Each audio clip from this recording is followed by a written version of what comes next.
स्वयं प्रकाश महाराणा सरकारी उत्कृष्ट उच्च विद्यालय सेक्टर 6 द्वितीय श्रेणी रे पढ़े। मुझे जे माननीय सभापति महोदय एवं मोर पूज्य गुरुजी गुरुमामुंद एवं एठारे उपस्थित थिबा मोर छोट बड़ भाई और भौणी माने आज अक्टोबर 2 तारीख रे आज गांधी जन्मदिन पालन कराए।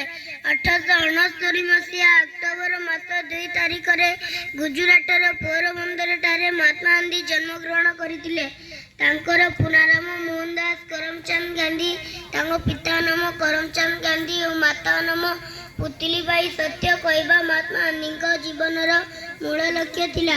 1947 मसीहा अगस्ट 15 तारीख रे महात्मा गांधी प्रचेष्टा भारत स्वाधीन होइतिला। सत्य अहिंसा को तांकर एक अंग रूपे धरी इंग्रेज सरकार विरोध में भारत को स्वाधीन करने पई से लड़ीतिले। एहा द्वारा तांको बहु कष्ट भोग करने को पड़ीतिला।